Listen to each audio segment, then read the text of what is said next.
Family, tradition, legacies to us are so very, very critical, important, things to be carried on and cherished.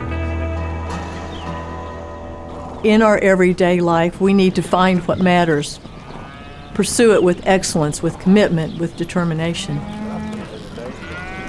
That legacy, that tradition, the commitment that our family has to future generations, as long as we establish those values, those principles, and what this family stands for, I hope that we're here for a long time, another 150 years.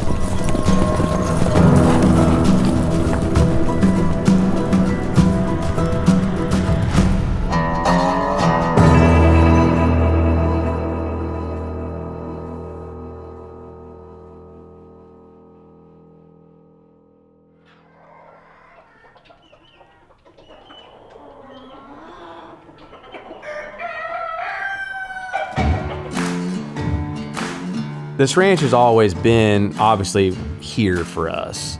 We've done all the odd jobs, all the hard work, all the things that nobody wants to do. And I think part of that was my reason for wanting to get the heck out of Dodge, because all I've ever known is cleaning stalls all weekend long. All I've known is picking up rocks off a gravel road or fixing fence, which I appreciate 100% now, but I also hated then being an 18, 19-year-old kid. And so I say that in the sense of when I got the opportunity to leave, I did not come home. I worked in retail. I worked for a retail shop in Stillwater. I've worked for HVAC companies. I was doing anything I could possibly do not to come home and work, because home to me was work. We're a multi-generational family ranch. We've been operating since 1868. We're the oldest ranch in the state of Oklahoma under continuous family ownership. My brother and I are the 6th generation on the ranch. My mom's the 5th. Our kids are the 7th. My mom called me at Christmas and said, we'd like to start Stuart Ranch Outfitters and keep it in-house. And I didn't take it originally. I think it took being around some of my fraternity brothers and college people, bringing them home, and then they start talking about the ranch. And I start seeing it from a different perspective. Philosophically, there was probably something in the back of my head that says, you need to go do this. This is where you belong. You know, this is home. She called me up Christmas break, told her I'd think about it. She called me a week or two later and said, are you gonna take this job or not? I said, sure, sounds good. So June 2009, I started, and here we are. Obviously, every family has their issues, but at the core, this world is built around family, and mine's a mile circle. The greatest gift I have ever been given is that my boys came back, because I did not think they would. I still think one of the greatest gifts I have is to get up and get to work with them every single day. And when the grandkids go, icing on the cake.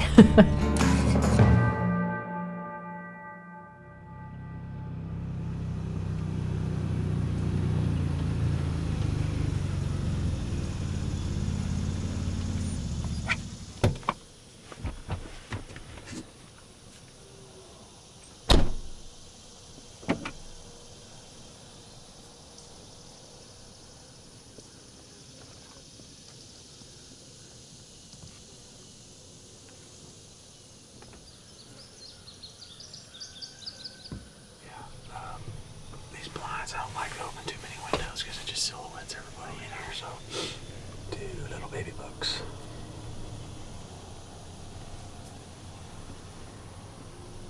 If this middle doe right here, the one in the front will settle down, that's what I'm trying to shoot.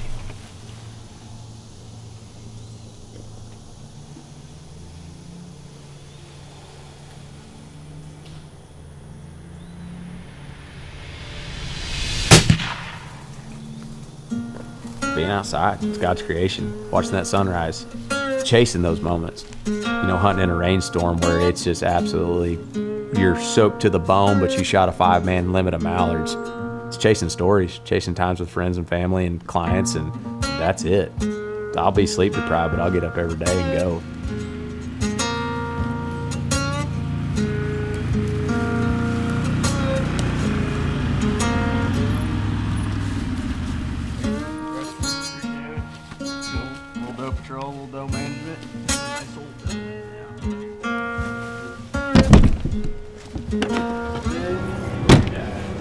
So like what we do to really manage our deer herd is the number one thing we do is control our doe population.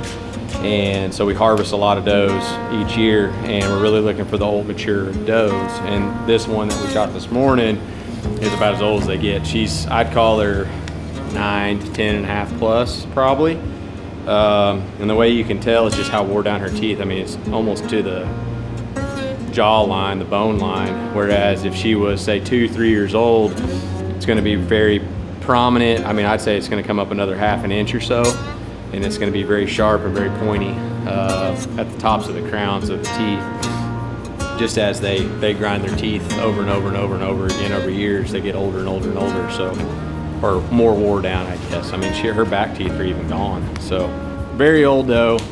Great doe to kill this morning or take out of the herd. So.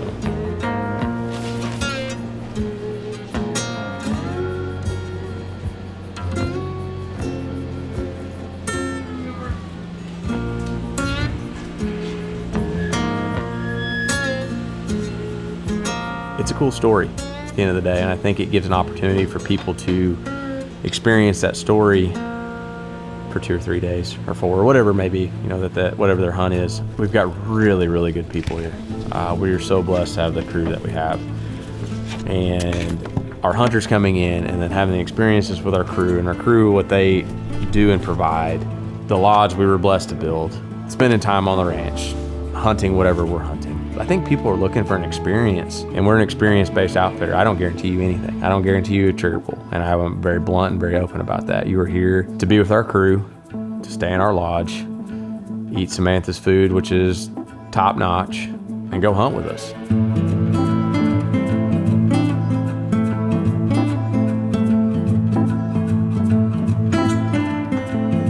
The brands that we work with, it's about relationships. We're loyal to a fault people. It has to be a very overly built piece of equipment, whatever it may be. Yeah, I think it's just because we use it day in and day out, where 1 year of life with me may equal 10 years of life with somebody else. They feel good, it looks good, and I'll admit, I'm a bougie hunter. I mean, I like things to look good and fit the place. I think it fits that as well. The scopes with the deer, super clear. I mean, the Fullfield stuff's awesome, coming back. It's been a great relationship with them so far. It fits the Stuart Ranch outfitter, hopefully it doesn't break situation. Hey. Mind your manners, buddy.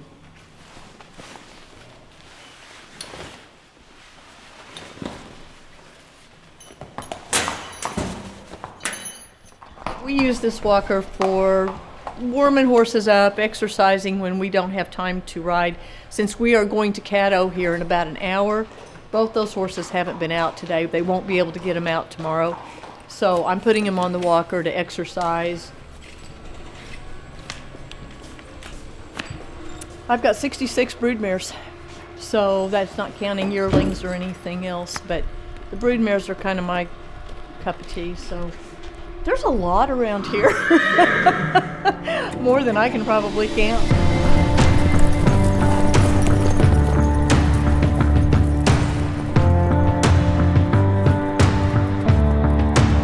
I'll butcher it, but I think that the cowboy code is to show up on time and shake somebody's hand and look them in the eye, and a handshake is a bond and a contract, and do what you say you're gonna do. And that, I don't think, has probably wavered since day one.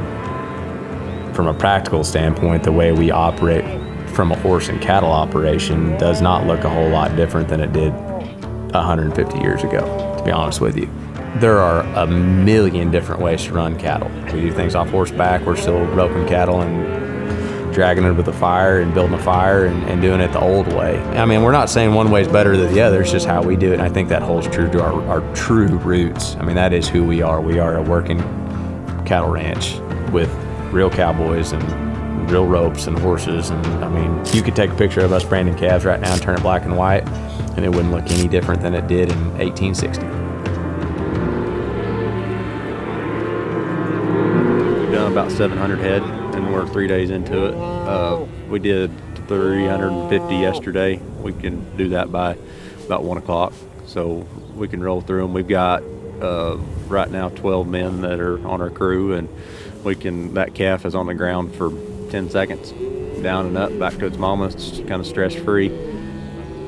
I love it. I mean, riding these horses and taking something from nothing and watching these calves grow, it's such a long process for us, but it's so rewarding. I mean, you don't get a lot of instant gratification here. And we're riding horses that we've invested 2, 3, 4, 5, 6, 7 years into.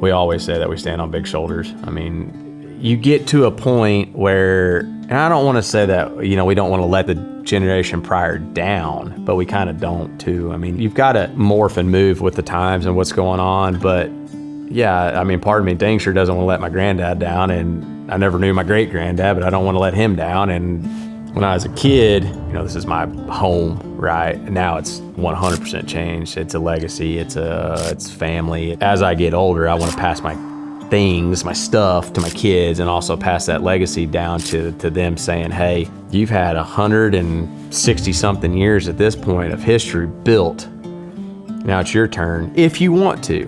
And if one or all three of my boys come back, great. But we also operate in the sense that you're gonna have to earn your spot. You're gonna have to be successful. You're gonna have to carve your own niche out and make this thing work. As you get older and see what this really is, it's pretty special. So I mean, the family, honestly, the legacy, that's a giant part of it. And also to add to that, I mean, our faith is one thing that's also the number one of what we really operate, how we see things. I mean, we truly see this as we're stewards of God's creation, and we're here to keep it going. I'm just a small pea in a big pod. Legacy is generations of people that had things extremely difficult. I mean, my grandmother came up through the Depression, and they made do. They made things work. You know, and so legacy means to me respecting all that they did for us to get here.